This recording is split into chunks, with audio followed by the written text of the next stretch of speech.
So hello friends, we have completed two lectures of vectors and in which we have studied a lot of theory problems काही घेतलेत आपण फॉर्म्युले काही घेतलेत आणि महत्त्वाच्या कन्सेप्ट्स वेक्टर्स या चॅप्टर मधल्या बऱ्यापैकी आपल्या आता झालेल्या आहेत. ऑफ कोर्स अजून बरंच काही राहिलंय पण एक पर्टिक्युलर लेवल पर्यंत आता आपण आलोय वेक्टर्स मध्ये. So this lecture, today's lecture, we are going to take a lot of problems. The problem solving करताच आजचं सेशन आहे. हे सेशन थर्ड लेक्चर बघायच्या अगोदर फर्स्ट टू लेक्चर्स तुम्ही कंप्लीट करणं गरजेचं आहे. त्यातले फॉर्म्युले तुम्हाला परफेक्ट येणं गरजेचं आहे.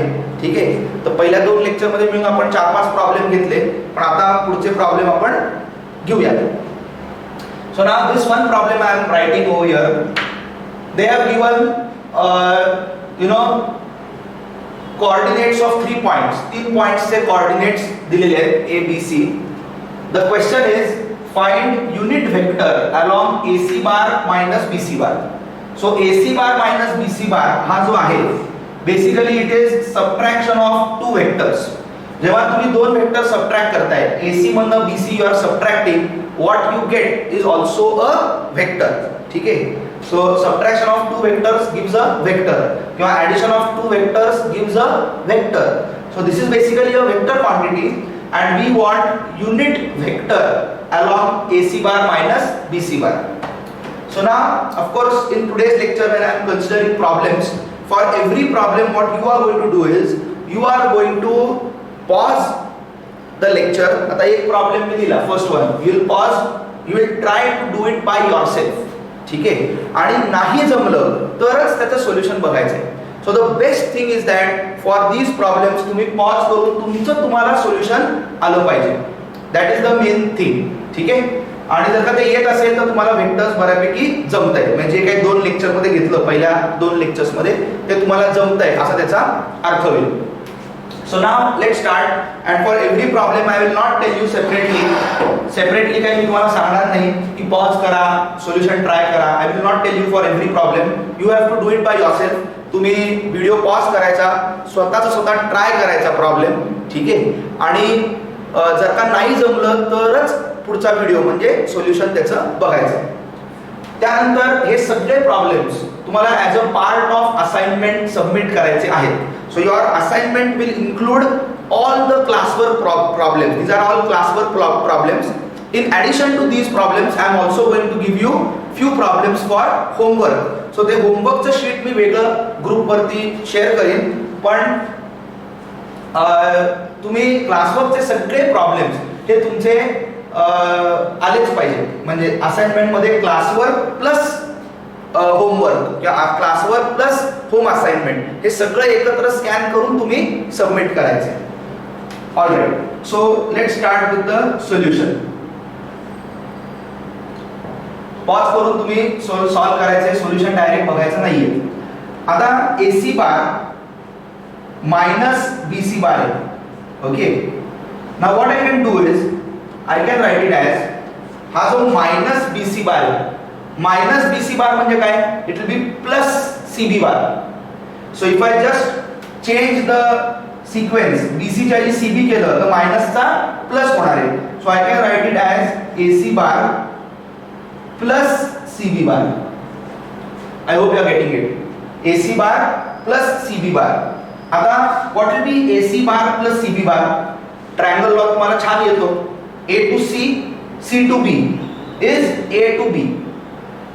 A to C, C to B is A to B. Simple. So diagram वगैरे काढायची ऍक्च्युअली काही गरज नाहीये. This is going to be AB bar. आता AB bar म्हणजे काय येणार आहे? We have studied a vector in terms of position vectors. हे पण आपण बघितलेलं आहे. Vector in terms of position vectors. So AB bar जो आहे that is going to be what? It will be B bar minus A bar. मित्रांनो AB bar will be B bar minus A bar. आता B bar ची value काय येईल? What will be B bar? What will be B bar? These are the coordinates of point B. You have to convert it into position vector. So how do you convert a point into its position vector? तर ह्याचे जे coordinates आहेत 2 1 4 त्याला I J K तुम्ही जर का लावलं तर तुम्हाला पोझिशन वेक्टर मिळणार आहे. So you know the formula. If a point has coordinates x, y, z, its position vector will be x I cap plus y j cap plus z k cap. So b bar ची value येणार आहे 2 I cap plus j cap plus 4 k cap. So this will be b bar minus a bar. आता a bar काय येणार आहे 2 I cap minus j cap plus 5 k cap. ठीक है. So this is b bar minus a bar. आणि आता you have to do this. म्हणजे आता काय होईल 2 I cap minus 2 I cap 0 I cap. तर 0 I cap लिहायची गरज नाही. It is 0. j cap minus of minus j cap म्हणजे plus j cap. So this will be 2 j cap. Next 4 k cap minus 5 k cap, that will be minus k cap. So this is the value that you get AC bar minus BC bar. AC bar minus BC bar. This is the value that you get. Now the question that they are asking is find unit vector along AC bar minus BC bar. So along this direction you have to find out a unit vector. आता एखाद्या वेक्टरचा unit vector कसा काढायचा? So what I will do is I will say that this is equal to p bar. Say म्हणजे काय? असं आपण ठरवू की हा जो वेक्टर आहे 2j cap minus k cap is p bar. Okay. आणि आपल्याला आता काढायचा आहे युनिट वेक्टर. म्हणजे आपल्याला काढायचं आहे काय? we have to find out what is p cap. p cap ची व्हॅल्यू काढायची आणि p cap ची व्हॅल्यू काय येणार आहे? it will be p bar upon mod of p bar. आपण ऑलरेडी हे बघितलेले आहे. This is a very important formula. How to find out unit vector. You divide the vector by its magnitude, you get unit vector. So p cap will be p bar upon mod of p bar. So now what will be p cap? p cap will be equal to p bar. p bar म्हणजे कोण? 2j cap minus k cap. हा झाला p bar. आणि what is mod of p bar? ह्याचा mod कसा काढायचा? How do you find out mod of any vector?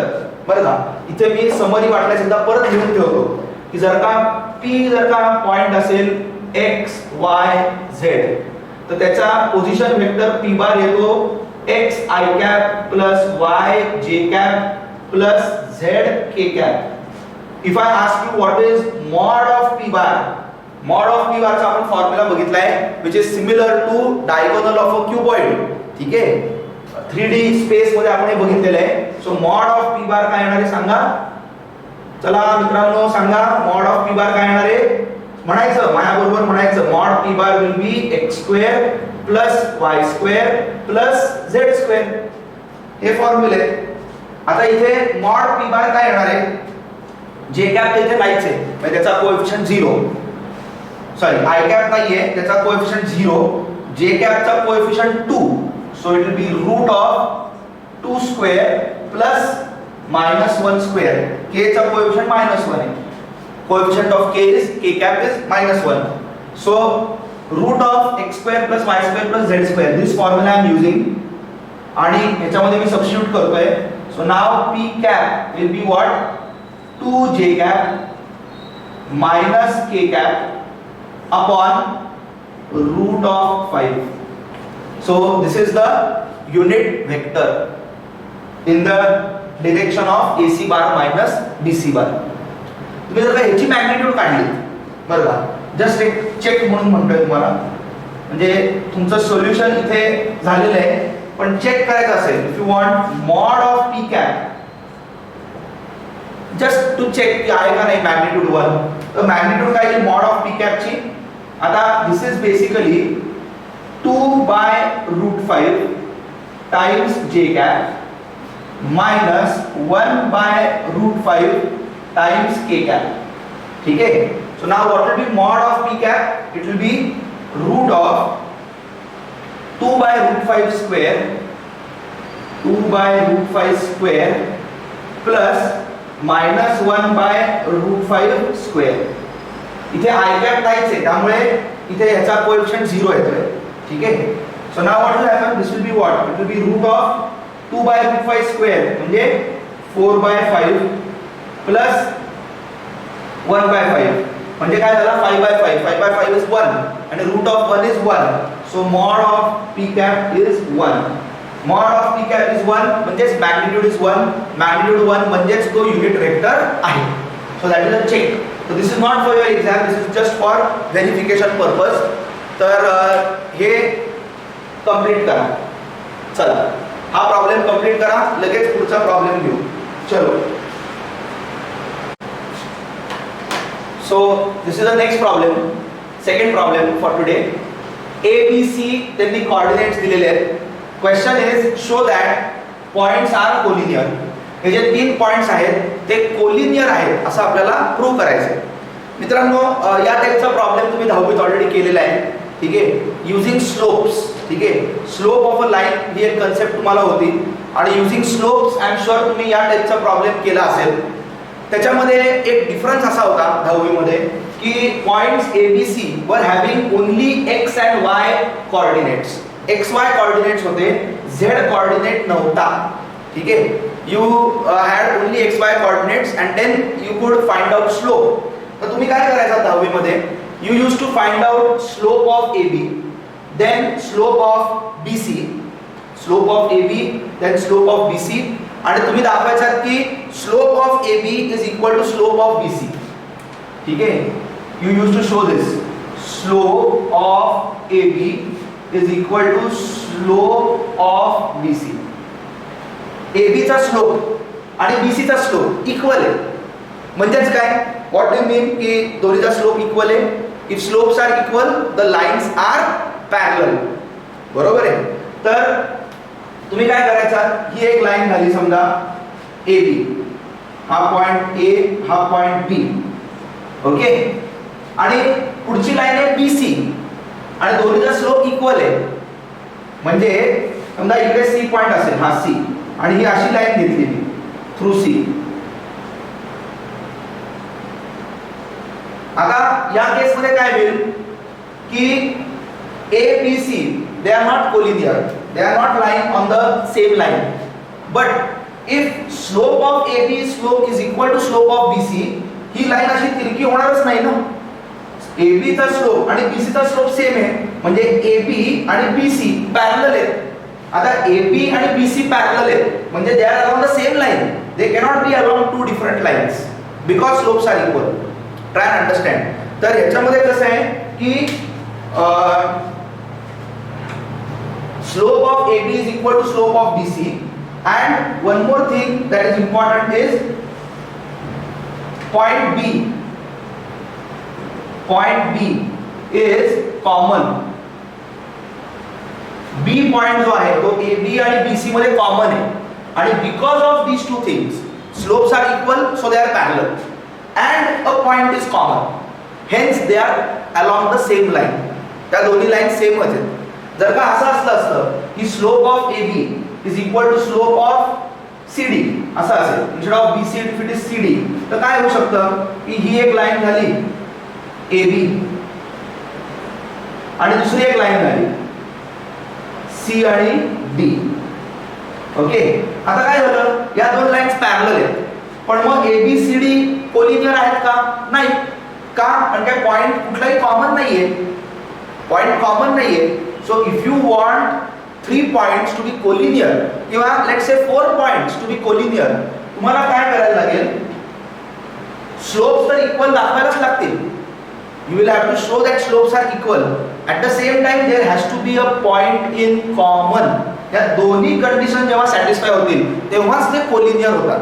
So remember this: slopes should be equal and a point should be common. आता 4 points असतील तर तुम्हाला काय करायला लागेल, A, B, C, D. 4 points are there and you want to show that they are collinear. What will you do? You will find out. म्हणजे 4 points आहेत A, B, C and D. 4 points are there. So what will you do? You will find slope of AB, then you will find slope of BC. किंवा A common ठेवू आपण, AB, AC आणि AD. या तिन्हीचा slope काढायला लागेल. AB, AC, AD. You show that these slopes are equal. AB चा slope, AC चा slope आणि AD चा स्लोप तिन्हीचा स्लोप इक्वल आहे हे दाखवायचं पहिली गोष्ट. Secondly you will say point A is common, slopes are equal and point A is common, म्हणजे त्या लाईन्स कोइन्सिडेंट सेमच लाईन असली पाहिजे. Then you will say that the points ABCD are collinear. थोडक्यात सांगायचं म्हणजे एक लक्षात ठेवा, फिट ठेवा डोक्यात, दहावीत होपफुली झालं असेल की if you want to show points to be collinear, पहिली गोष्ट म्हणजे त्यांचे सेगमेंट्स करायचे, जसे AB AC AD केले, त्यांचे स्लोप्स इक्वल दाखवायचे आणि त्यांच्यामध्ये एक पॉइंट कॉमन असला पाहिजे, तेव्हाच ते कोलिनियर होणार. Okay, so this is what you have done in 10th standard. Now similar problem is there, but over here try and understand, over here you cannot use this strategy. ही जी strategy आहे आताची, slope of AB equal to slope of BC, इथे तुम्ही वापरू शकत नाही. कारण नीट लक्षात ठेवा, फिट ठेवा कायम, की 3D स्पेस मध्ये, if it is a 3D space, if x, y and z 3 coordinates are there, then slope is not defined. Slope हा फक्त 2 डायमेन्शन्स मध्ये, 2D XY प्लेन मध्ये फक्त डिफाइंड आहे. 3D स्पेस मध्ये स्लोप ही कन्सेप्टच नाहीये, लक्षात घ्या. Slope is not defined for 3D.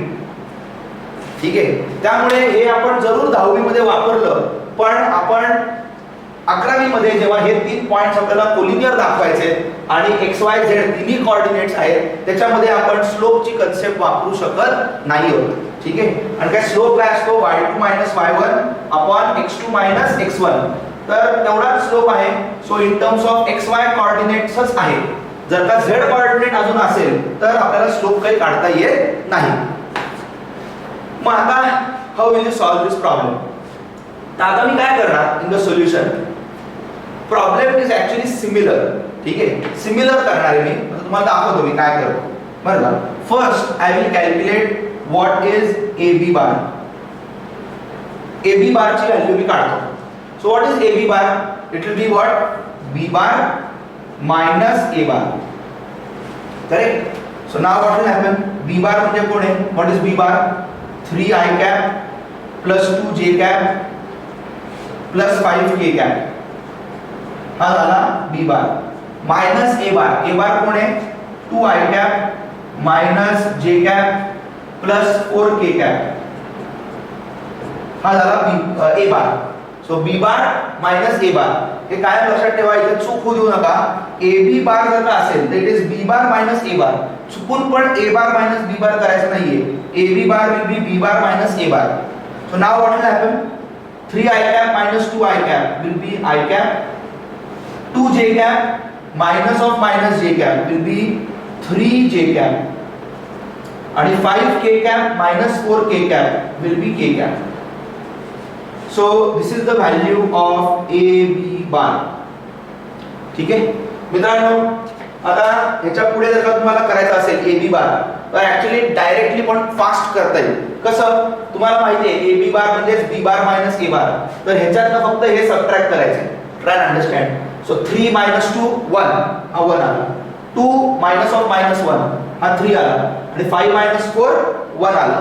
So अशा पद्धतीने डायरेक्टली तुम्हाला AB बार फास्ट काढता येईल. आता सिमिलरली जसा AB बार काढलाय, तुम्ही AC बार मला सांगायचे. You have to tell me what is AC bar first. AC bar, तर AC बार म्हणजे C bar minus A bar येणार आहे. सो C मधनं A minus C bar minus A bar. So it will be 3i cap 8 minus of minus 1 plus 9j cap आणि 7 minus of 4 plus 3k cap. असं directly तुम्हाला आता याच्या पुढे काढता आलं पाहिजे. So C bar minus A bar, 5 minus 2 8 minus of minus 1 is 9, 7 minus 4 is 3. So 3i cap plus 9j cap plus 3k cap. Okay. Now I can take 3 common over here. इथे बघा, check करा. I can take 3 common.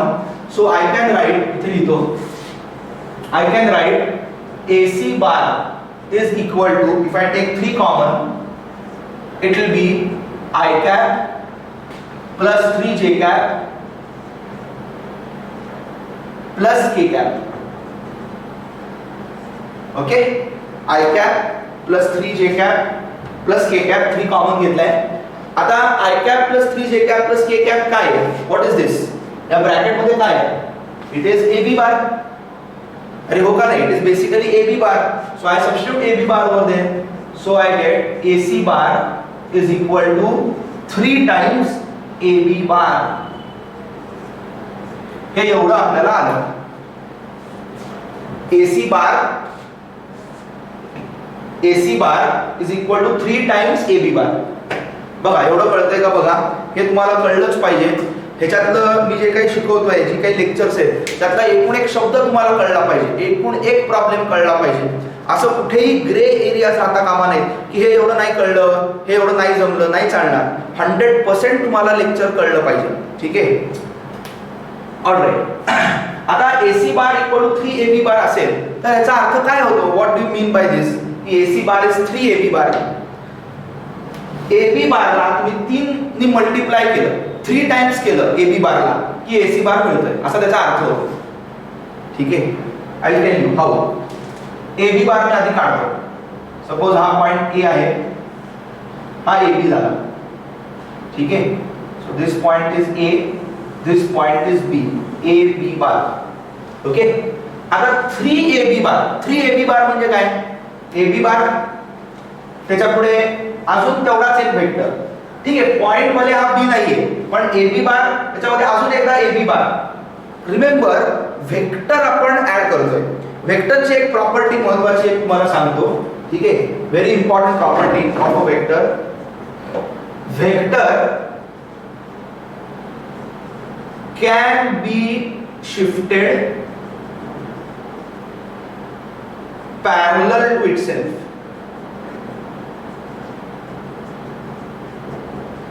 हे लक्षात ठेवा, very important. Vector can be shifted parallel to itself. म्हणजे काय? तर parallelogram law आणि ट्रायंगल लॉ ह्याचं एक सिमिलॅरिटी, हे कसे दोन्ही सेम आहेत. पॅरललोग्राम लॉ आणि ट्रायंगल लॉ सेम कसे आहेत हे तुम्हाला एक्सप्लेन करण्याकरता मी दाखवलं होतं की ट्रायंगल लॉचा फक्त एक सेगमेंट होता, त्याला शिफ्ट करा की पॅरललोग्राम झाला. इफ यू रिमेंबर दिस, हे बघा हा एक वेक्टर होता आणि हा एक वेक्टर आहे. ठीक आहे, हा A बार, हा B बार आणि हा वेक्टर झाला A बार प्लस B बार. ठीक आहे, हा A बार, हा B बार, हा A bar plus B bar. This is triangle law. पण हे जर का हा B बार इकडे काढला, instead of drawing it over here, if I draw B bar over here,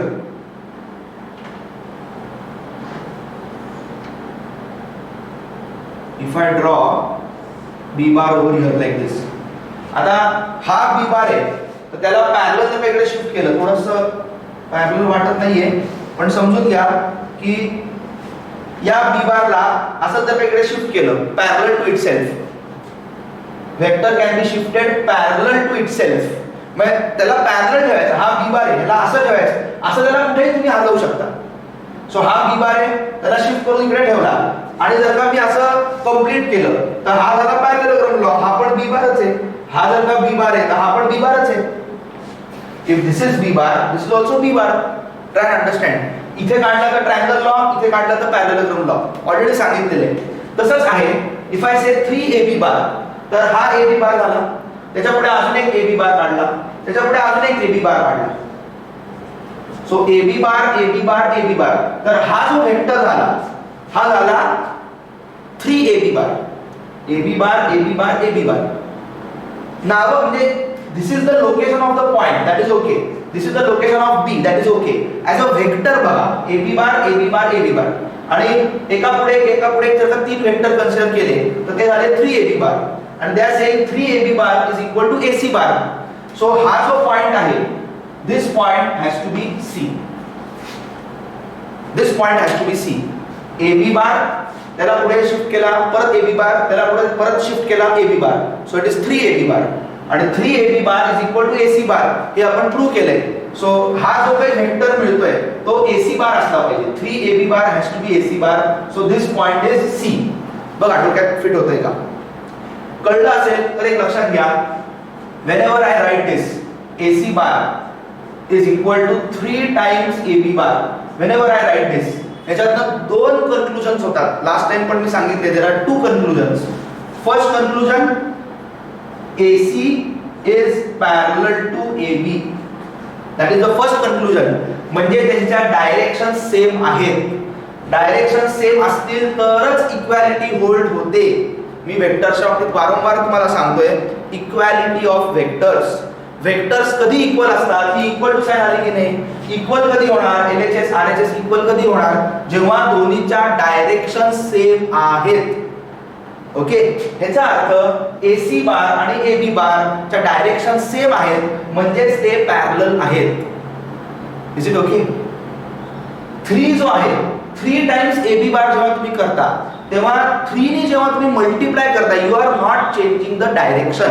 तुम्ही फक्त AB बार ला इंटू 3, मग त्याची मॅग्निट्यूड फक्त वाढवताय, त्याची डायरेक्शन तुम्ही चेंज करत नाही आहात. रिमेंबर दिस. सो 3AB बार म्हणा किंवा नुसतं AB बार म्हणा, त्यांची direction same. So direction of AB bar and 3AB bar is going to be same. So ह्याचा अर्थ असा होतो की AC इज parallel to AB. So that is the first conclusion that you get. आणि second conclusion काय आहे? What is the second conclusion? If you take mod of AC bar, that is going to be equal to mod of 3AB bar. म्हणजेच याचा अर्थ काय? तर length of AC is equal to 3 times length of AB. So that is the second conclusion that you get. So जेव्हा मी vector wise असं prove करतो तेव्हा ह्याच्यात तुम्हाला डायरेक्शन सेम आहेत असं पण कळालं आणि त्यांच्या मॅग्निट्यूड्स इक्वल आहेत असं पण कळालं. Okay, so now I will say that we have proved, hence we have proved that AC is parallel to AB. Therefore AC parallel to AB, also point A is common. मगाशी मी सांगितलं तसं parallel आहेत आणि point A common आहे. AC आणि AB मध्ये parallel तर आहेच आहेत पण पॉइंट पण कॉमन आहे. मग फायनल आन्सर काय येईल? Therefore points A, B, C are collinear. Collinear चा अर्थ they are along the same line. Is it okay? So this is the solution. 10वी मध्ये आपण काय करत होतो? हे प्रूव्ह करायला AC पॅरलल टू AB हे प्रूव्ह करण्यासाठी आपण स्लोप वापरत होतो 10वी मध्ये. हे प्रूव्ह करायला आता आपण तेच प्रूव्ह करतोय. AC पॅरलल टू AB च प्रूव्ह करतोय, but we are using vectors to prove that they are parallel. 10वी मध्ये हे पॅरलल दाखवायला स्लोप वापरले, 11वी मध्ये हे पॅरलल दाखवायला आपण व्हेक्टर्स वापरतोय. So using vectors I am showing that they are parallel. So that is the only difference. आणि वेक्टर का वापरतोय? कारण काय एक्स वाय झेड तिन्ही कोऑर्डिनेट्स आहेत म्हणून आपण वेक्टर वापरतोय. तर दिस इज द सोल्युशन. आता हे जे इथलं काढलंय बरं का, म्हणजे इथपासून इथपर्यंत हे फक्त तुमच्या अंडरस्टँडिंग करताय. एग्जाम मध्ये लिहिताना you can just write AC bar equal to 3AB bar directly. Therefore AC parallel to AB direct. Also point A is common, therefore points ABC are collinear. So हे मधलं जे that is only for your understanding. Exam मध्ये direct इथून इथे लिहायचं. ठीक आहे. So just complete this so that we can proceed towards the next problem. Okay, so now the next problem. Points ABC दिलेले आहेत आणि you have to show that triangle ABC is a equilateral triangle. ठीक आहे, हे आपल्याला show करायचं आहे. तर मित्रांनो, तुम्ही 10वी मध्ये आय एम शुअर की अशा टाईपचा प्रॉब्लेम केला असेल. ठीक आहे, आणि त्याच्यामध्ये तुम्ही वापरायचा काय वापरायचा? हे बघा, मी परत सांगतोय, हा पॉज करायचं आहे, लगेच सोल्युशन बघायचं नाहीये. हा सोल्युशन बघायचं नाही, पॉज करायचं, स्वतः स्वतः ट्राय करायचं. नाही जमलं तरच सोल्युशन बघायचं. That applies for all the problems. Okay, 10वी मध्ये तर तुम्ही काय करायचं? इक्विलॅटरल काढायला you use to use distance formula, नाही का? डिस्टन्स फॉर्म्युला तुम्ही वापरायचा. डिस्टन्स फॉर्म्युलाने काय करायचं? AB डिस्टन्स काढायचं, BC डिस्टन्स काढायचं, AC डिस्टन्स काढायचं. find out all the three distances, and then what do you do? Show that they are equal. If distances are equal, that means sides are equal. Sides are equal means it is a equilateral triangle. So that is what you have done in 10th standard. आता again over here there is a problem, कारण तुम्ही जो distance formula शिकलाय बरं का, distance formula, distance between 2 points, what was the formula? Root of x2 minus x1 square plus y2 minus y1 square. So this was distance formula which we have studied. तर हा formula xy coordinates मधला आहे, isn't it? Only for xy coordinates. आता इथे z coordinate पण आहे, z coordinate is also there. मग distance formula वापरता येईल का? येस. तर डिस्टन्स फॉर्म्युला वापरता येतो. You can use distance formula. तर डिस्टन्स फॉर्म्युला तुम्हाला फक्त एवढाच दिला होता 10th मध्ये. तो ऍक्च्युअली डिस्टन्स फॉर्म्युला असा आहे, plus z2 minus z1 square. So if you add z2 minus z1 square to that, you get the generalized distance formula. तुम्हाला जो होता तो फक्त xy कोऑर्डिनेट्स पुरताच मर्यादित होता, पण z कोऑर्डिनेट जर का असेल तर हा डिस्टन्स फॉर्म्युला होतो. So now you can use this distance formula. तुम्ही AB डिस्टन्स काढलं, BC काढलं, AC काढलं. सो तिन्ही डिस्टन्सेस काढले, show that distances are equal and so that triangle is equilateral. ठीक है? So that is by distance formula method. But now we have to solve this problem using vector method. Vector method वापरून हा problem आपल्याला करायचा आहे. So now vector ने कसा करायचा? Let's see. हा distance formula लिहून घ्या. टॉप मार्जिन मध्ये लिहून घ्या. Distance formula for 3D space असं म्हणून टॉप मार्जिन मध्ये लिहून घ्या. ओके. आता बघा मी काय करतो. Solution. Again first I am going to calculate what is AB bar. AB bar काढणार आहे. AB बार ची व्हॅल्यू काय येईल सांगा. येस, तुम्हाला आता सांगितले फास्ट कसं करायचं. AB bar is going to be B bar minus A bar. So B bar minus A bar करायचं, 2 I cap minus I cap असं येणार आहे. So it is I cap 3 minus 2 1 म्हणजे प्लस J कॅप 1 minus 3 म्हणजे -2 k cap. हा आला AB बार. तसाच मी काढतो BC बार. BC बार काय येणार आहे बघा. बट ठीक आहे, BC बार तर तुम्ही काढाल, पुढचं जरा मी सांगतो तुम्हाला. BC आणि AC नंतर करू. AB बार मी काढला, I cap plus J cap plus 2 k cap. आता मी करणार आहे mod of AB bar. I am going to calculate mod of AB बार. आता एखाद्या वेक्टरचा मॉड म्हणजेच मॅग्निट्यूड, मॅग्निट्यूड म्हणजेच लेंथ. ट्राय टू अंडरस्टँड वेक्टरची मॅग्निट्यूड म्हणजेच वेक्टरची लेंथ. ठीक आहे. आणि लेंथ ऑफ वेक्टर कशी काढायची? Root of x square plus y square plus z square. This is the formula. So mod of AB bar जर का करायचा असेल तर it will be equal to root of 1 square plus 1 square plus -2 square. This gives you mod of AB bar.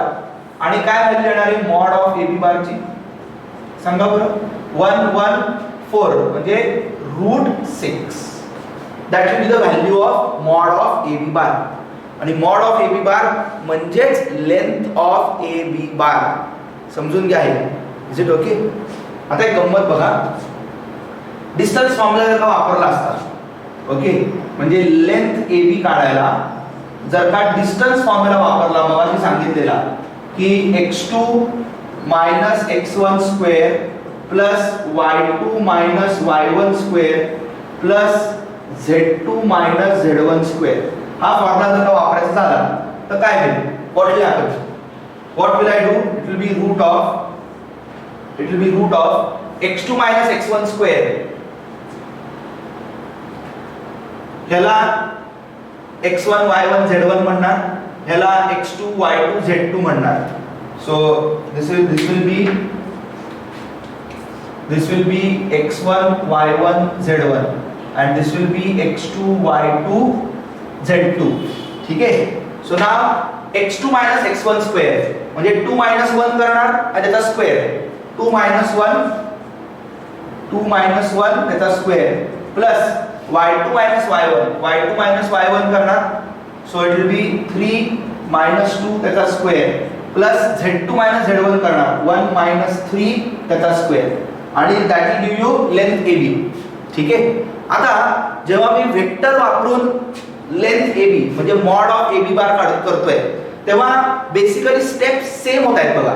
Just imagine steps कशा same होत आहेत. मी AB बार कसा काढला, how do you find out AB बार, तुम्ही B बार मायनस A बारच केलं म्हणजे हा 1 minus 2 कसा आला 2 minus 1 3 minus 2 1 minus 3 minus 2. So इथे जे तुम्ही सबट्रॅक्शन केलं 2 मायनस 1 3 मायनस 2 1 मायनस 3 तेच इथे झालं x2 minus x1 y2 minus y1 z2 minus z1. ठीक आहे. आणि जेव्हा तुम्ही मॉड काढताय मॉड तेव्हा तुम्ही काय केलं रूट ऑफ स्क्वेअर्स स्क्वेअर केलं त्याचा रूट घेतला म्हणजे root of squares. Is it okay. So vector वापरून आपण काय करतो AB बार वापरायला काय करतो B बार मायनस A बार आणि मग मॅग्निट्यूड काढायला काय करतो रूट ऑफ स्क्वेअर्स. तर डिस्टन्स फॉर्म्युल्यामध्ये पण तेच करतोय इफेक्टिव्हली तेच करतोय फॉर्म्युल्यामध्ये तेच झालं x2 minus x1 square y2 minus y1 square z2 minus z1 square. सांगायचा मुद्दा असा की डिस्टन्स फॉर्म्युला बरं का लक्षात घ्या डिस्टन्स फॉर्म्युला नी लेंथ AB काढणं आणि व्हेक्टर मेथडनी लेंथ AB काढणं हे सेमच आहे. आणि ह्याच्यामध्ये तुम्हाला अजून एक गोष्ट क्लिअर झाली असेल की मॅग्निट्यूड ऑफ अ व्हेक्टर म्हणजेच लेंथ ऑफ दॅट व्हेक्टर. ठीक आहे. मॅग्निट्यूड म्हणजे त्याची लेंथ झाली. सो आपल्याला मॉड ऑफ AB बार आला. आता त्याच पद्धतीने तुम्ही कंटिन्यू करायचंय BC बार काढायचा मॉड BC बार काढायचा AC बार काढायचा मॉड AC बार काढायचा आणि या प्रत्येकाची व्हॅल्यू रूट 6 अशीच येणार आहे. बघा आता BC बार केलं तर काय होईल BC bar will be C bar minus B बार म्हणजे 1 मायनस 2 1 टर्म्स त्याच येतात 1 मायनस 2 1 त्याचं रूट ऑफ स्क्वेअर्स केलं की 6च येणार आहे रूट 6. तसंच AC केलं तरी सुद्धा रूट 6च येणार आहे. So with this we show that the triangle is a equilateral triangle. So do this. आणि याच पद्धतीने दुसरा एखादा ट्रायंगल असेल त्याच्यामध्ये असं येऊ शकतं की show that triangle ABC is a right angle triangle. मग राईट अँगल मध्ये तुम्ही काय कराल परत तेच AB काढायचा AC आणि BC आणि मग application of Pythagoras it will follow Pythagoras theorem आणि मग त्याच्यामध्ये तुम्हाला एक हायपोटेन्यूज मिळेल आणि दोन साइड्स मिळतील ऍडजसंट साइड्स आणि ऍडजसंट साइड अपोजिट साइड. ठीक आहे. So instead of equilateral it can be right angle triangle also और it can be isosceles triangle also. ठीक आहे. असं कुठलाही ट्रायंगल आपल्याला 3D मध्ये प्रूव्ह करता येईल की 3D मधले पॉइंट्स आहेत points are in 3D space आणि त्याच्यातनं जो काही ट्रायंगल तयार होतोय तो कुठल्या टाइपचा ट्रायंगल आहे that we can find out using vectors. So please complete this problem and then we will proceed further. Chalo.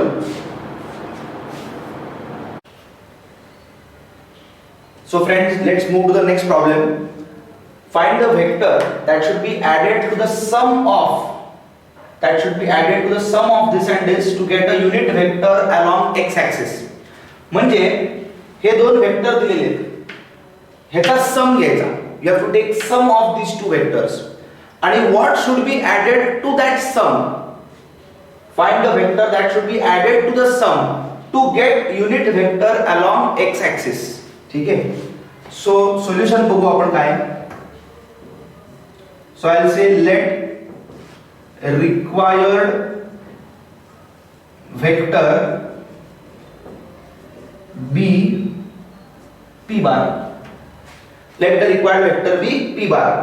आता as per the given information equation काय येईल therefore 2i cap minus 5j cap plus 3k cap plus 4i cap plus 7j cap minus 4k cap plus p bar is equal to I cap.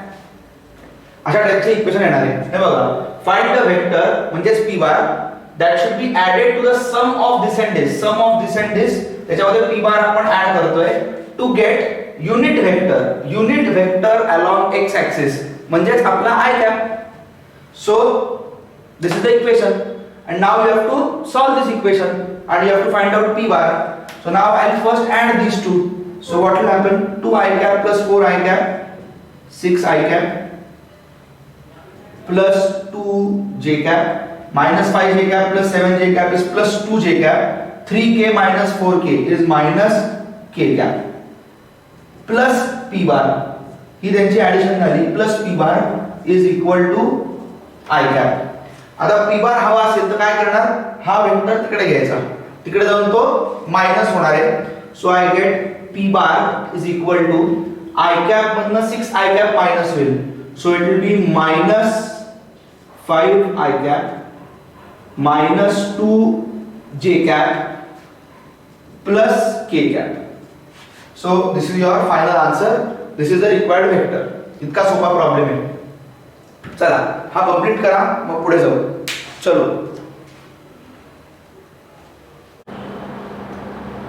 तर मित्रांनो this is the next problem.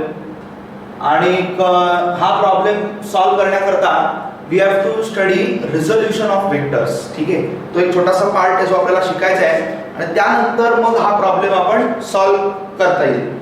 So I will teach you first of all what is resolution of vector. Resolution of a vector.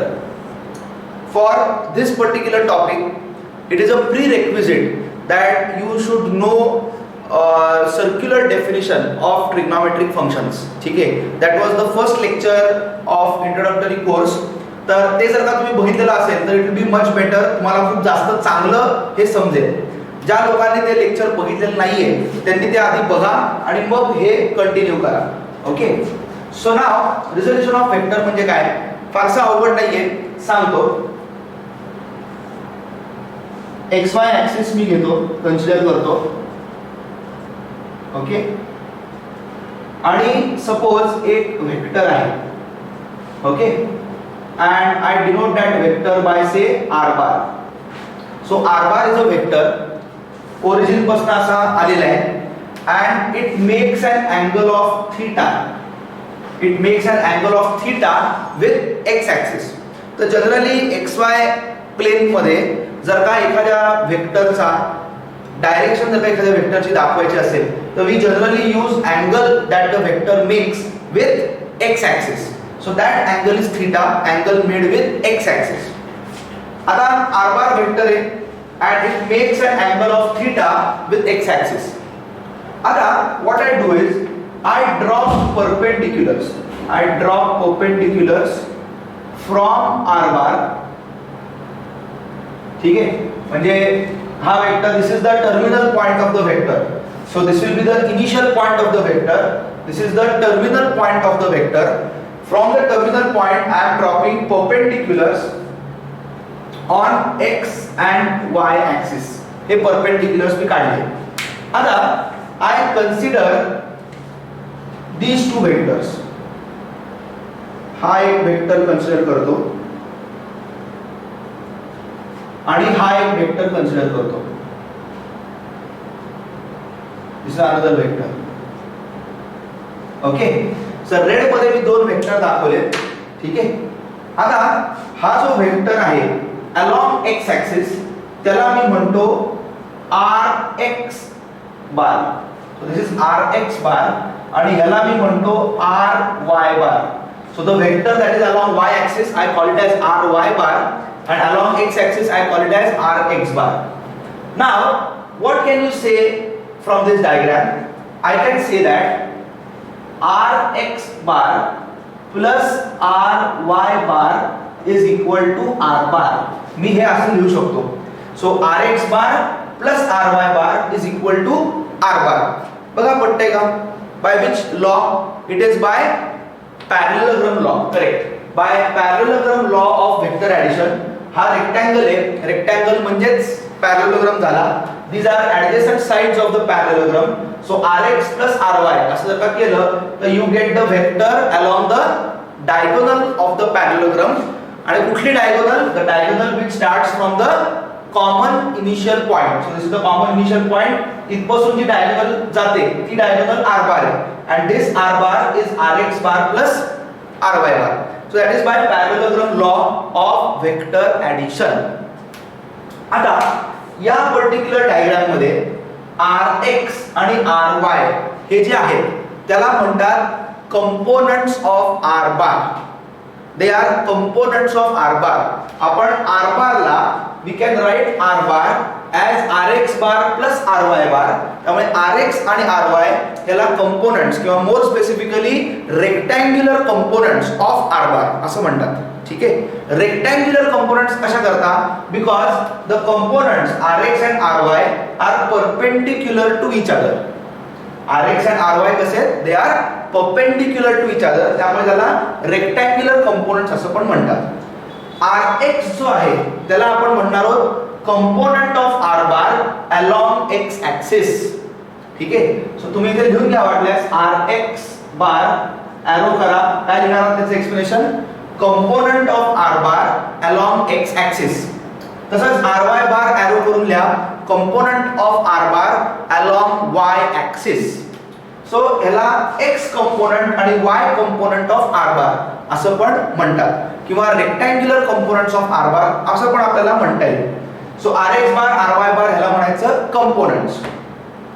आता एखाद्या व्हेक्टरला, आता हा vector आहे r bar, त्याला त्याच्या components मध्ये रिझॉल्व करणं, त्याच्या कंपोनंट्स मध्ये स्प्लिट करणं, या प्रोसेसला म्हणतात resolution of vectors. So we can split a vector into its components, into its rectangular components. Is it okay? And what is that process? That process is called as resolution of vectors.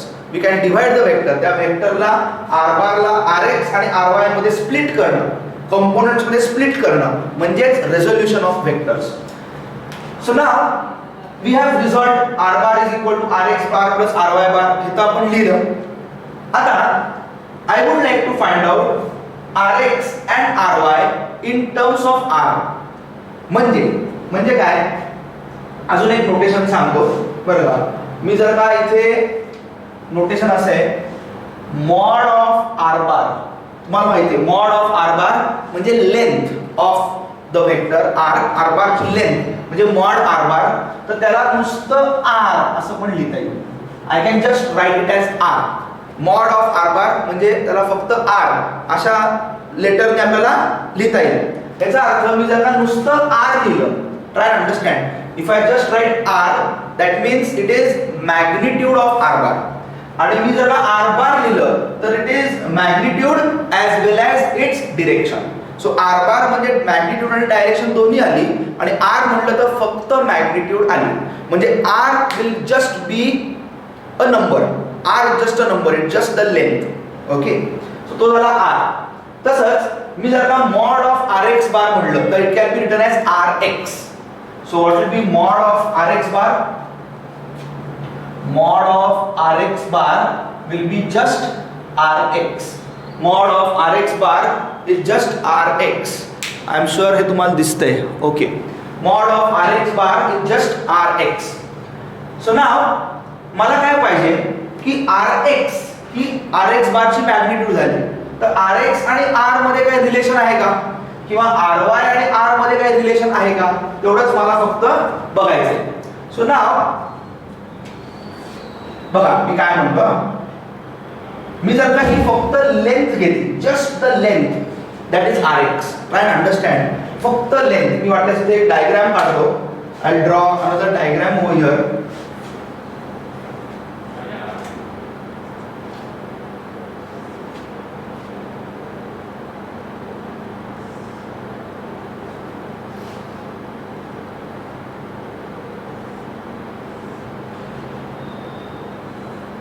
Okay, आता या diagram मध्ये मी व्हेक्टर्सच्या संदर्भात मी काही लिहित नाहीये, मी फक्त length दाखवतोय. म्हणजे काय तर हा अँगल थीटा, ही लेंथ, ही जी लेंथ आहे दॅट इज rx, ही जी लेंथ आहे दॅट विल बी ry आणि ही जी लेंथ आहे दॅट इज r. ठीक आहे. So the diagonal is r and sides of the rectangle are rx and ry. तर हा जो डायग्राम आहे हा इन टर्म्स ऑफ वेक्टर्स आहे. ह्याच्यामध्ये मी डिरेक्शन्स पण दाखवल्यात, ठीक आहे, अँगल दाखवलाय, त्यामुळे त्याला बार बार बार असं लिहिलंय. पण मी इथे जेव्हा हा रेक्टँगल काढतोय तेव्हा I am just writing the magnitudes. म्हणजे rx म्हणजे काय, फक्त लेंथ झाली, ry म्हणजे काय, फक्त लेंथ झाली, r म्हणजे काय, डायगोनलची फक्त लेंथ झाली. Is it okay? So in this diagram I am just drawing the magnitudes and I have nothing to do with the directions in this diagram. आणि ह्याच्यामध्ये डायरेक्शन्स पण आहेत आणि मॅग्निट्यूड्स पण आहेत. Okay, so now what can you say about this particular side? This side will also be ry आणि ही rx असेल तर ही पण rxच येणार आहे. So now cos theta जर आपण घेतला, what will be cos theta? Yes, cos theta will be adjacent upon hypotenuse. So it is going to be rx upon r. So if I want rx, it will be r cos theta. Is it okay? तसंच sin theta जर का घेतला, if I take sin theta, it will be opposite upon hypotenuse. So it will be ry upon r. So that is sin theta opposite upon hypotenuse. So if I want ry जर का हवा असेल तर it is going to be r sin theta. So rx is r cos theta and ry is r sin theta. Is it okay? This was similar to what we had studied in circular definition of trigonometric functions. Alright. So rx ची value आली r cos theta, ry ची आली r sin theta. आता पुढे अतिशय महत्त्वाचा part बघा. जर का मी rx बार म्हणलं, ट्राय अँड अंडरस्टँड, rx म्हणलं तर r cos theta झाला, ry म्हणलं तर r sin theta झाला, पण मी rx बार म्हणतोय आता, rx बार. सो rx आणि rx बार मध्ये फरक काय आहे? When I say rx, it is just the magnitude. Rx bar should also have direction. It should have magnitude as well as direction. So now how will you represent direction? Very simple. Rx is along x-axis. Rx is along x-axis. So if Rx is along x-axis, how will you denote direction of Rx bar? By I cap. Unit वेक्टरचा उपयोग direction दाखवण्याकरता असतो. Unit वेक्टरचा काय उपयोग असतो? To show direction. म्हणजे बघा, मी जर का म्हणलं 50 ग्रॅम इज द युनिट, तुम्ही म्हणाल इट इज मास 50 ग्रॅम, पण हे जर का मी म्हणलं 50 सेकंड, तर सेकंड काय करतोय? It is giving me time. You will say 50 second is time, 50 gram is mass. So gram किंवा मास तुम्हाला काय सांगतं? कुठली फिजिकल क्वांटिटी. तसंच similar to that unit vector तुम्हाला काय सांगतो? डायरेक्शन. युनिट वेक्टर काय सांगतो? डायरेक्शन. मी जर का म्हणलं 50 i कॅप म्हणजे vector is of magnitude 50 along x axis. पण हे जर का मी 50 j कॅप म्हणलं तर it is a vector having magnitude 50 along y axis. ठीक आहे. सो युनिट वेक्टर चेंज झाला की डायरेक्शन चेंज होते. तर आता rx बार जर का तुम्हाला हवा असेल, rx बार, तर मी काय करणार? It will B r cos theta i cap. i cap म्हणजे because it is in the direction of x axis, त्यामुळे r cos theta i cap असं टाकलेलं आहे. हे जर का मला ry बार म्हणलं, ry बार, तर it will B r sin theta j cap. So ry bar will be r sin theta j cap. तर r sin theta त्याची मॅग्निट्यूड झाली आणि j cap is denoting its direction. Is it okay? So rx bar म्हणजे जो x component आहे, x component of vector r bar. So x component of vector r bar is r cos theta I cap आणि y component of r bar is r sin theta j cap.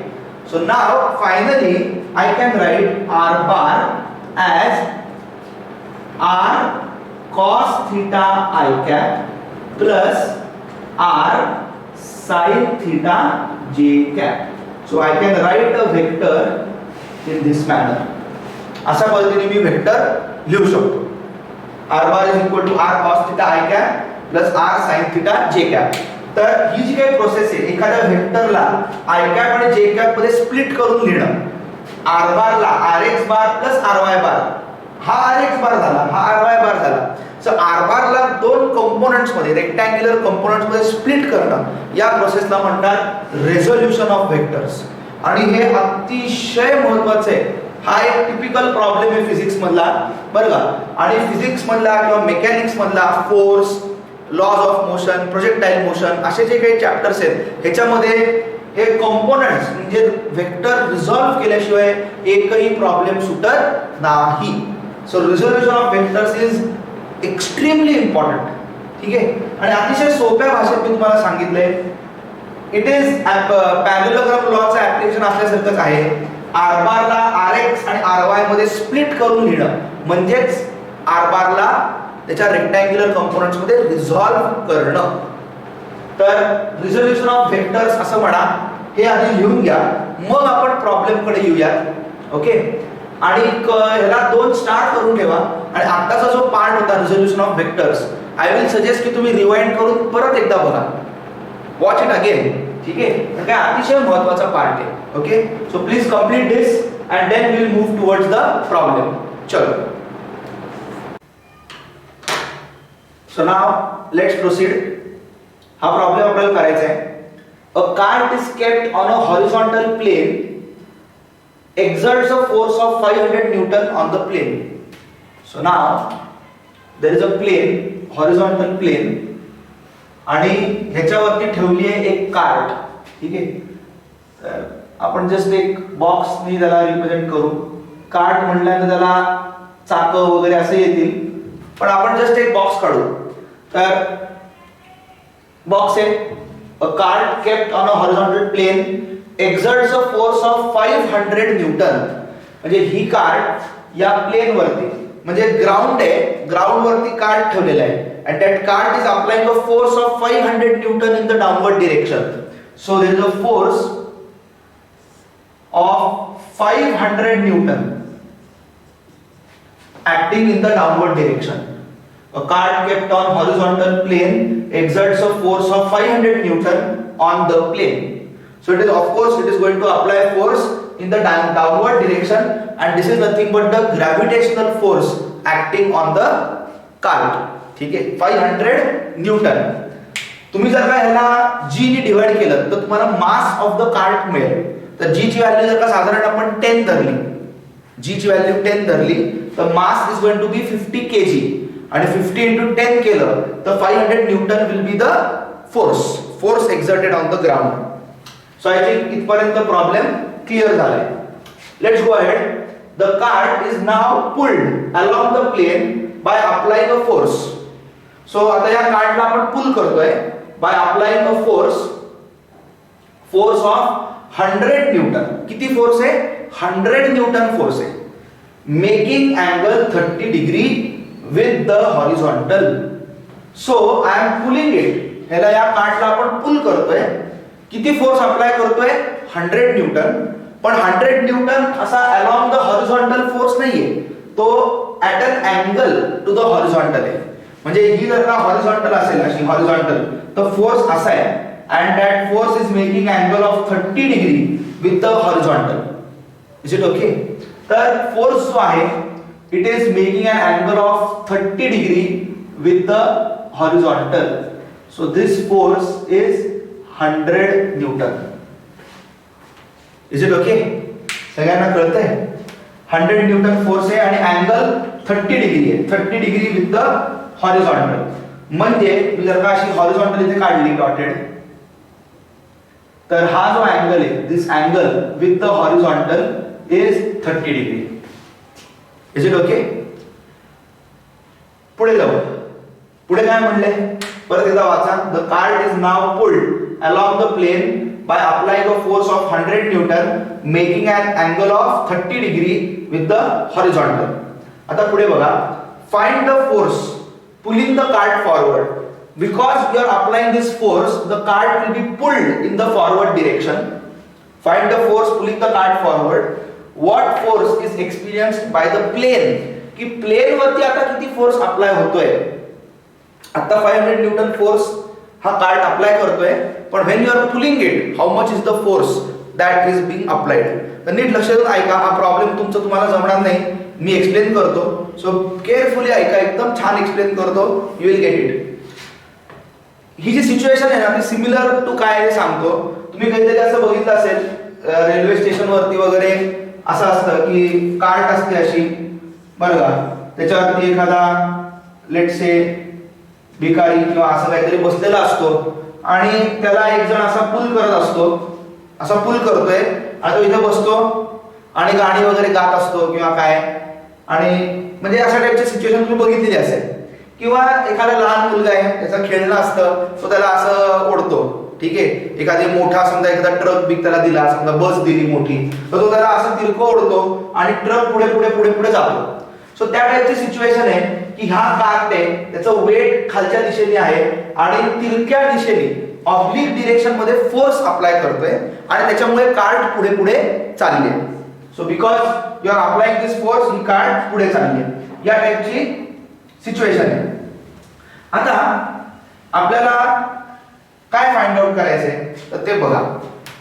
जर का एक horizontal surface आहे आणि त्याच्यावरती cart ठेवलेली आहे, तर ही कार्ट त्याच्यावरती फोर्स अप्लाय करते 500 न्यूटन. किती फोर्स अप्लाय करते? 500 न्यूटन. सध्या मी 100 न्यूटन फोर्स अप्लाय केलेला नाही आहे. सो कार्ट आहे, हॉरिझॉन्टल सरफेस आहे, त्याच्यावरती कार्ट ठेवलेली आहे, कार्ट त्याच्यावरती फोर्स अप्लाय करते 500 न्यूटन. नाउ दिस सरफेस, हा जो हॉरिझॉन्टल सरफेस आहे, it is also applying force on the cart. Horizontal surface, this horizontal surface is also applying force on the cart. And how much is that force? That force is basically denoted by N. The force is denoted by N. N is called as normal reaction. N ला काय म्हणायचं? Normal reaction exerted by the surface. तुम्हाला सगळ्यांना माहिती आहे की एखादा object आहे, सो फॉर एक्झाम्पल हा रिमोट आहे माझ्याकडे, okay, I keep it on my hand. So the remote is applying its weight in the downward direction and my hand is applying normal reaction in the upward direction, आणि त्यामुळे हा balance होतोय. ठीक आहे. So weight downwards आणि normal reaction upwards.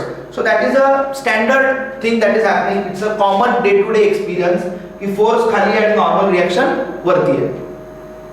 तर ही situation असते generally, okay, ही situation आहे. आता ज्या वेळेला मी त्याला असा तिरका फोर्स अप्लाय करतोय, when I am applying a force of 100 Newton in the oblique direction, बरं का, तर त्या केस मध्ये नॉर्मल रिएक्शन ही जेव्हा हा फोर्स नाहीये, बरं का, एक सांगायचं राहिलं, when this force is not there, this normal reaction is equal to 500 newton. तर जेवढा वेट आहे तेवढीच नॉर्मल रिएक्शन आहे. So they are magnitude wise they are equal, direction wise they are opposite, so they balance each other. Weight and normal reaction, magnitude wise they are equal, magnitude wise they are equal, direction wise they are opposite, so they balance each other. आता ज्या वेळेला मी असा force apply करीन 100 Newton, whenever I am applying this force, आता situation बदलणार आहे. आता हा जो नॉर्मल रिएक्शन आहे, it might not be 500 Newton, it might not remain 500 Newton. Try and understand. जेव्हा नुसता एक ऑब्जेक्ट होता, ऑब्जेक्ट आहे आणि हॉरिझॉन्टल सरफेस आहे, I have kept the object, तेव्हा वेट आणि नॉर्मल रिएक्शन इक्वल आहेत. But now when I am applying a force, they might not be equal. ठीक आहे, म्हणजे हे 500 राहणार नाही. तर आता सिच्युएशन काय होतीये ते आपल्याला चेक करायचं आहे. Okay, so now what we do is we consider free body diagram. बरं का, त्याला FBD असं म्हणतात, फ्री बॉडी डायग्राम. म्हणजे काय, तर आपण आता काय करायचं की हा ब्लॉक आहे आणि ब्लॉक वरती अप्लाय होणारे फोर्सेस आहेत. तर आपण फक्त ब्लॉकचा विचार करायचा की त्याच्यावरती कुठले कुठले फोर्सेस ऍक्ट होत आहेत. ठीक आहे. We will not consider the forces which the block is applying on its surrounding. म्हणजे ब्लॉक या सरफेस वरती किती फोर्स अप्लाय करतोय किंवा काय हे बघायचं नाही. या ब्लॉक वरती, म्हणजे आता हा ब्लॉक आहे समजा, if this is the block, या ब्लॉक वरती कुठले कुठले फोर्सेस ऍक्ट होत आहेत तेवढंच बघायचं. Is it okay? And that is called as free body diagram. So I will draw that diagram over here. आणि in that case, in free body diagram, I am going to denote that block by a simple point mass. मी अख्खा block consider करणारच नाहीये, just एक point mass consider करूनच त्याच्यावरती कुठले कुठले फोर्सेस ऍक्ट होत आहेत, किती होत आहेत ते बघणार आहे. Okay, so now this is a point mass. So block is just converted into a single point. त्याच्यावरती पहिला फोर्स झाला 500 न्यूटन. आता एखाद्या ब्लॉकचं जे वेट आहे त्याला कोणी काहीच करू शकत नाही. त्याचं जर का वेट 500 न्यूटन आहे तर तेवढा फोर्स त्याच्यावरती ऍक्ट होणारच आहे in any case. So that 500 newton is weight acting downwards. त्यानंतर 100 न्यूटन फोर्स आपण इकडे असा अप्लाय करतोय, आपण त्याला पुल करतोय. So 100 newton force we are applying. त्यानंतर त्याच्यावरती नॉर्मल रिएक्शन असणार आहे. Normal reaction N, normal reaction will be there, and that is the normal reaction which the surface is applying on the block. हा जो surface आहे, horizontal surface, तो त्या block वरती किती फोर्स अप्लाय करतोय तर normal reaction N is the force that the surface applies on the block. तर थोडक्यात या सिच्युएशन मध्ये जेव्हा आपण त्याला पुल करतोय ब्लॉकला, त्याच्यावरती तीन फोर्सेस ऍक्ट होत आहेत. Try and understand. 3 forces are acting on the block. पहिला फोर्स त्याचं वेट असायलाच पाहिजे. कुठल्याही सिच्युएशन मध्ये, मेकॅनिक्सच्या कुठल्याही सिच्युएशन मध्ये पहिला फोर्स वेट असतोच असतो. सो वेट असणारच आहे. सो पहिला फोर्स झाला 500 न्यूटन जो अर्थ त्या ब्लॉक वरती अप्लाय करतोय. नेक्स्ट फोर्स झाला 100 न्यूटन की जो आपण त्याला पुल करतोय, अप्लाइड फोर्स 100 न्यूटन. आणि तिसरा फोर्स झाला नॉर्मल रिएक्शन की जे सरफेस त्याच्यावरती अप्लाय करते. So these are the forces. आता मी जस्ट ही हॉरिझॉन्टल डिरेक्शन दाखवतो. ओके, आणि हा जो अँगल आहे, this angle is 30 degree as given in the problem. आता बघा, मला काय करायचंय, हा जो 100 आहे त्याचे कंपोनंट्स काढायचे. I am going to find out components of this 100 newton force. तर त्याचे कंपोनंट्स कसे येतील तर इथे दाखवतो मी.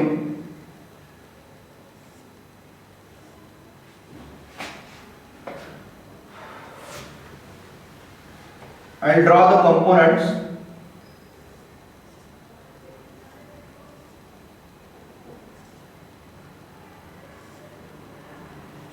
ठीक आहे, हा 100 न्यूटन फोर्स झाला. ठीक आहे, आता ह्याचे कंपोनंट जे मगाशी दाखवलं तसं, आणि हा अँगल आहे 30. आता मला सांगा त्याचा जो x कंपोनंट आहे, component along x axis, okay, तो कंपोनंट किती येणार आहे? Yes, it is rx value असते r cos theta. So 30 degree आहे, हा 100 आहे. So this is going to be 100 cos 30. आणि हा जो कंपोनंट आहे, this particular component, this component will be 100 sin 30. x component आपण बघितलं, rx ची व्हॅल्यू r cos 30 आणि this is r cos theta r sin theta.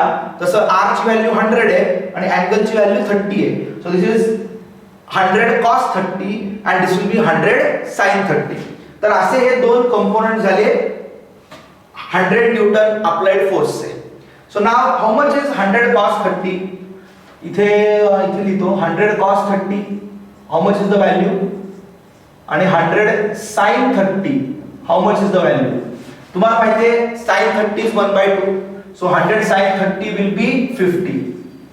आणि 100 cos 30. Cos 30 ची व्हॅल्यू असते √3/2. So 100 into √3/2 केलं तर it will be 50√3. तर 50√3 आणि 50, these are the two components of 100 Newton force. Is it okay? So now हा जो 100 न्यूटन फोर्स आहे त्याला मी रिझॉल्व्ह करणार आहे. I will resolve that. आणि हा थोडासा मी मोठा काढतो म्हणजे त्याचे रिझोल्युशनचे फॅक्टर्स आपल्याला नीट दिसतील. थोडा जस्ट असं मोठा काढतो. खरं म्हणजे काय, हा 500 असा खूप मोठा आला पाहिजे, म्हणजे टू द स्केल जर का काढायचा म्हटला डायग्राम तर असा हा 500 खूप मोठा आला पाहिजे आणि हा 100 त्याच्यापेक्षा 1/5 आला पाहिजे. पण आता तेवढं मी काढत नाही कारण तो खूपच मोठा होईल. So this is 100 Newton. त्याला मी कंपोनेंट्स मध्ये डिवाइड केलं.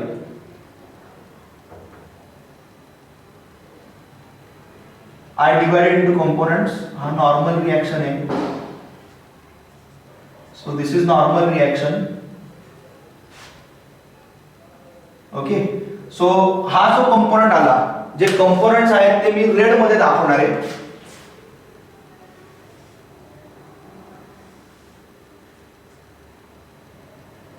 येस. सो x कंपोनेंट आहे 100 cos 30. So that is 50√3 newton. आणि जो y कंपोनेंट आहे म्हणजे व्हर्टिकल कंपोनेंट आहे that is going to be 50 newton. ठीक आहे. 100 sin 30.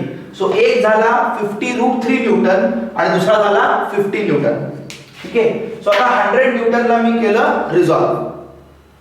आता सगळ्यात महत्त्वाची गोष्ट, एखादा वेक्टर 100 न्यूटनला मी रिझॉल्व केल्यानंतर हे जे दोन रेड कंपोनेंट्स मी कन्सिडर करतोय. आता मुद्दा असा आहे की तुम्ही जेव्हा आता हे फोर्सेस पुढे तुम्हाला अॅनलाइज करायचे त्यावेळेला तुम्ही एकतर 100 न्यूटन फोर्स कन्सिडर करा किंवा त्याचे कंपोनेंट्स कन्सिडर करा. तुम्ही एकाच वेळेला दोन्ही नाही कन्सिडर करू शकत की 100 न्यूटन फोर्स पण कन्सिडर केला आणि त्याचे कंपोनेंट्स पण घेतले. म्हणजे फॉर एक्झाम्पल समजा तुम्ही तुमच्या फ्रेंडला 100 रुपीज दिले. Suppose you give it to him. Suppose he requires it for some purpose. त्यांनी काय केलं, उद्या समजा त्यांनी ही रिटर्न 30 रुपीज 30 रुपये परत दिले आणि परवाला 70 रुपये परत दिले. सो तुम्ही 100 दिले आणि त्यांनी 30 आणि 70 करून तुम्हाला रिटर्न दिले. आता तुम्ही परत त्याला म्हणणार का की ते 100 रुपीज परत दे मला? You will not say that. Why? Because he has given that money back in components. 30 आणि 70च्या कंपोनेंट्स मध्ये तुम्हाला दिले ना. मग एकदा कंपोनेंट्स मध्ये दिल्यानंतर परत तुम्ही ओरिजिनल त्याला मागणार का? नाही मागणार. तुम्हाला समजतंय मी काय म्हणतोय? तर सांगायचा मुद्दा असा की एकतर तुम्ही कंपोनेंट्स घ्या किंवा ओरिजिनल घ्या. Try and understand. तुम्ही दोन्ही नाही घेऊ शकत. I hope you are getting it. So now when we are analyzing this particular situation, you either consider this 100 Newton or you consider these two. Either you consider 100 or you consider the components. So now I am going to consider the components. मला components consider करायचे म्हणूनच मी ते काढले. Okay. So now the diagram, the 500 थोडासा परत लहान करतो. 500 आहे. ओके. आता diagram, final diagram after resolution काय येतो बघा. So this is the point. 500 Newton खाली आला. 500 न्यूटन. त्यानंतर 100 कन्सिडर नाही करणार. 50 आणि 50√3. सो 50√3 इकडे आला. 50√3 न्यूटन. त्यानंतर हा आला 50 न्यूटन. आणि अजून एक फोर्स आला अपवर्ड डिरेक्शन मध्ये which is the normal reaction N. So this is the net diagram that you get. आणि या 100 ला 50√3 आणि 50 अशा कंपोनेंट्स मध्ये डिवाइड केलेले. 50√3 along x axis आणि 50 newton along y axis. So components घेतोय आणि ओरिजिनल वेक्टर विसरतोय. I will forget about the original vector and I will consider its components. त्याचं कारण एवढंच आहे की तुम्ही हे दोन्ही जेव्हा ऍड करता तेव्हा परत तुम्हाला 100 न्यूटनच मिळणार आहे. If you apply parallelogram law and if you add these two components they will add up to 100 Newton. It will add up to the same force making an angle of 30 degree. ठीक है. So now I am considering components and I am forgetting about the original vector. आता काय situation आहे बघा. Situation आता अशी होते की तो जो कार्ट आहे, ठीक आहे, दिस कार्ट इज देअर लाईक दिस, त्याला तो पुल करतोय. पुल करतोय आणि हा पुढे पुढे पुढे पुढे चाललाय. The cart is moving in the forward direction. So now if that cart is moving in the forward direction, that means there is some force that is pulling it in the forward direction and we have to calculate that force. त्यांनी इथे म्हटलंय बघा, find the force pulling the cart forward.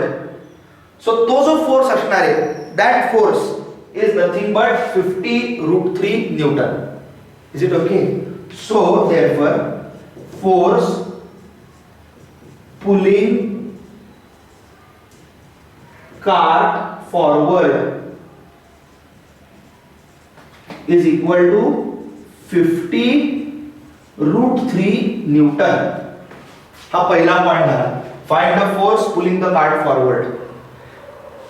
हा जो 100 newton force आहे तो अख्खाच्या अख्खा कार्टला पुल नाही करत आहे, तो अख्खा फोर्स पुल नाही करत आहे.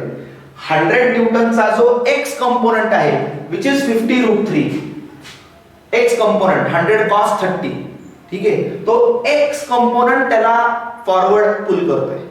अख्खा 100 न्यूटन नाही करते, 50√3 त्याला फक्त पुल करू शकतोय. 50√3 is less than 100, so that component is pulling it forward. So I think हा फर्स्ट पॉइंट तुम्हाला क्लिअर झाला असेल. आता सेकंड पॉइंट काय आहे, what force is experienced by the plane now. की तो कार्ट जो आहे त्याला जर का तुम्ही पुल करायला लागला तर त्या सरफेस वरती किती फोर्स अप्लाय होतोय. आता मित्रांनो असं होतंय, हे बघा 500 न्यूटन त्याचं वेट झालं आणि हा जो 50 न्यूटन आहे तो 50 न्यूटन या 100 न्यूटनचा एक कंपोनेंट आहे की जो अपवर्ड डिरेक्शन मध्ये. तर हा जो 50 न्यूटन हा जो फोर्स आहे तो त्या वेट ऑफ द कार्टला पार्शली बॅलन्स करतोय. पार्शली म्हणजे थोडक्यात हा जो कार्ट आहे, असा कार्ट ठेवलेला आहे, तो 50 न्यूटन फोर्स त्याला थोडासा उचलायचा प्रयत्न करतोय. तुम्ही जर का वेइंग मशीन वरती उभे राहिला आणि तुम्हाला जर का कोणीतरी असं वरती उचलायचा प्रयत्न करत असेल तर तुमचं नॉर्मल वजन समजा 60 kg आहे, but if somebody is trying to lift you up, your weight will be less on the weighing machine. Let's say 50 kg if is applying that force.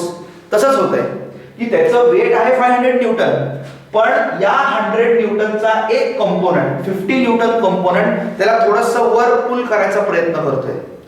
त्यामुळे net force that is being applied on the ground is not 500, it is 500 minus 50. ठीक आहे, तर त्याच्याकरता equation कसं येतं, equation असं येतं, हे बघा, अपवर्ड फोर्स किती आहे, how much is the upward force, 50 Newton plus normal reaction. So 50 plus n is 500. हे इक्वेशन येतं. 50 Newton plus normal reaction that is the upward force आणि डाउनवर्ड फोर्स किती आहे 500. आणि कार्ट जी आहे ती पुढच्या डिरेक्शन मध्ये जाते पण वर किंवा खाली जात नाहीये. म्हणजे अलॉंग द व्हर्टिकल डिरेक्शन त्याचे फोर्सेस किंवा त्याच्यावरती ऍक्ट होणारा फोर्स बॅलन्स होतोय. Along vertical direction net force act होत नाहीये. नेट फोर्स कुठल्या डिरेक्शन मध्ये ऍक्ट होतोय, अलॉंग द हॉरिझॉन्टल. तर upward force 50 plus n should be equal to downward force that is 500. So 50 plus n equal to 500. Therefore n ची value येते 450 Newton and 450 Newton is the force that is being applied on the plane. हे बघा, normal reaction जे असते, लक्षात घ्या, normal reaction, ती normal reaction किती आहे, म्हणजे आता हा ऑब्जेक्ट मी इथे ठेवलाय, वेट त्याचं खाली आहे आणि नॉर्मल रिएक्शन वरती आहे. नॉर्मल रिएक्शन काय करते, तर ज्या सरफेस वरती तुम्ही ऑब्जेक्ट ठेवलाय तो ऑब्जेक्ट त्या सरफेस वरती जेवढा फोर्स अप्लाय करतो त्या फोर्सला नॉर्मल रिएक्शन बॅलन्स करते. So normal reaction will always balance the applied force. आता परत बघायचं एक्झाम्पल, तुम्ही वेइंग मशीनवर उभे आहात, तुमचं वजन 60 kg आहे, तुम्ही तुमचं वेट खाली अप्लाय करताय and that weighing machine is applying normal reaction. That normal reaction is being measured by the weighing machine. ठीक आहे, तुम्हाला तुमच्या फ्रेंडने असं का लिफ्ट करायचा प्रयत्न केला, ओके, तर तुमचं वेट कमी होणार आहे. The weighing machine will show lesser weight, let's say 50 kg. का, कारण का तो 10 kg एवढा वरती अपवर्ड फोर्स अप्लाय करतोय and net weight that the weighing machine is showing is 50 kg. ठीक आहे. तर वेइंग मशीनला माहित नाहीये तुमचं वजन किती आहे.